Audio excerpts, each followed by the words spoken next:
መገናኛ ብዙሃን የሀገር ግንባታን ለማጠናከርና የወል ትርክትን ለመገንባት በትኩረት እንዲሰሩ የኢትዮጵያ መገናኛ ብዙሃን ባለስልጣን ጥሪ አቀረበ። ባለስልጣኑ ከሚዲያ ተቋማት ከተውጣጡ ተወካዮች ጋር መገናኛ ብዙሃን ለሀገር ግንባታና ለማህበረሰብ አመለካከት ቀረጻ በሚል መሪ ሀሳብ ውይይት እያደረገ ነው። በመድረኩ የተገኙት የብሔራዊ መረጃና ደህንነት ዳይሬክተር ጀነራል አምባሳደር ሬድዋን ሁሴን በመገናኛ ብዙሃን ላይ መሻሻሎች እየተስተዋሉ መሆናቸውን በማንሳት ከዚህ በላይ የተሻለ አቅም እንዲኖራቸው ይሰራል ብለዋል። ይስማው አደራው ተጨማሪ መረጃዎችን ሊያጋራን በቀጥታ መስመራችን ላይ ነው የሚገኘው። ከሱ ጋር አጥር ያለ ቆይታ አደርጋለሁ። አሁንም አብራችሁን ቆዩ። ይስማው እንደምን ውለሃል? ቀደም ሲል በመግቢያችን ላይ አጥር ያለ ሀሳቦችን አጋርተህን ነበር። በዚህ መድረክ ላይ ምን ቁልፍ ሀሳቦች ተነሱ?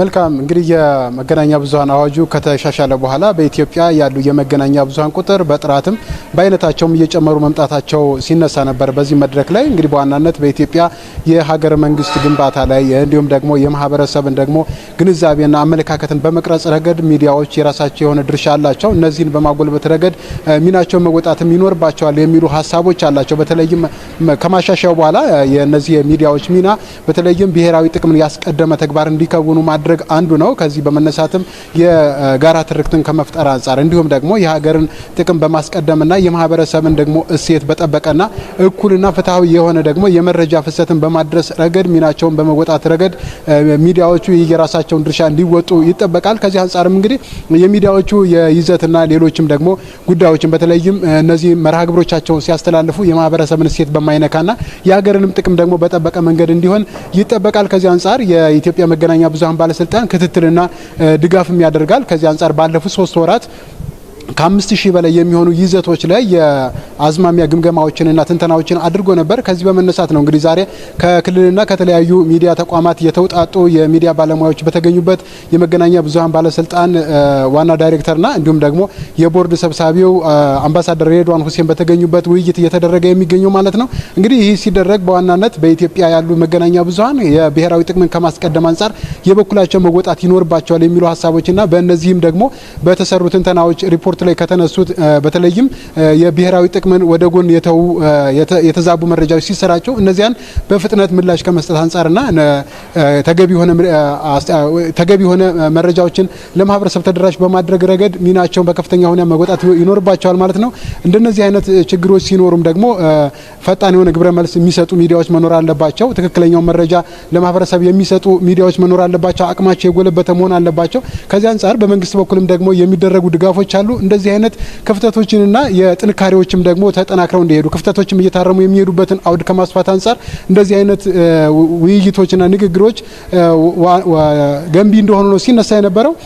እንግዲህ ባለፉት 3 ወራት የመገናኛ ብዙሃን ባለስልጣን ባደረገው የይዘት ግምገማና ትንተና በተለይም ደግሞ የብሔራዊ ጥቅሞችን ከማስጠበቅ አንጻር የግብርናውን ዘርፍ የኢኮኖሚውን እንቅስቃሴ ከመደገፍ አንጻር እየተሰሩ ያሉ ስራዎችን በተገቢው ተደራሽ ከማድረግ አንጻር የሰሯቸው በጎ ስራዎች እንዳሉ ሲያነሱ ነበር። በሌላ በኩል ደግሞ የብሔራዊ ጥቅምን የሚጻረሩ መረጃዎች ሲሰራጩ ደግሞ አፋጣኝ የሆነ እዚያ ላይ ደግሞ ምላሽ የሚሰጡበትን አውድ ከማስፋት አንጻር ውስንነቶች እንደነበሩ ሲነሳ ነበር። እንደዚህ አይነት ክፍተቶች እንዳይኖሩ ነው እንግዲህ በዚህ መንገድ በተናበበና በጋራ በሆነ መንገድ መሰራት የሚኖርባቸው የሚሉ ሀሳቦች ናቸው ሲነሱ የነበረው። እንግዲህ በውይይቱ ላይ እየተሳተፉ ካሉት የሚዲያ ባለሙያዎችም ሀሳቦች ሲነሱ ነበረ።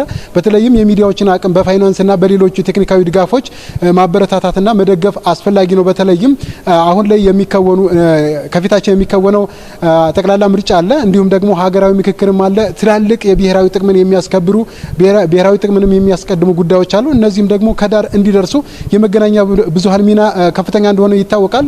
እነዚህ ሀሳቦችና እነዚህ ትልሞች ደግሞ እውን እንዲሆኑ እንደ ሀገርም ደግሞ የተጀመረው የሚዲያን አውድ ከማስፋት አንጻር ነጻ የሆነ ሚዲያን ከመገንባት አንጻርም ድጋፎች ሊኖሩ ይገባል።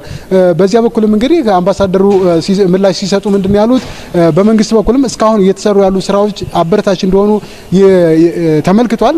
ደግሞም ውስንነቶችን እያረመ ድጋፎችን በመንግስት በኩል የሚደረጉት እየተደረጉ የሚቀጥልበት ሁኔታና ጠንካራ የሆነ የሚዲያ ተቋም እንዲኖር ከማድረግ አንጻር በትኩረት ይሰራል የሚሉ ሀሳቦችን ነው ሲያነሱ የነበረው። በአጠቃላይ እንግዲህ ሚዲያዎች ለህዝብ ታማኒ የሆነ መረጃን በመስጠት ህዝብንና መንግስትን ድልድይ ሆነው በማገናኘት ረገድ ሚናቸው የጎላ ነው። እንደዚህ አይነት ሚናቸውን ደግሞ በትልቅ ትኩረት እንዲሰሩ ከማድረግ አንፃር እንደ መንግስትም በመንግስት በኩል የሚሰሩ ስራዎች ከፍተኛ እንደሆኑ ይነሳል፣ በድጋፍ በኩል ማለት ነው።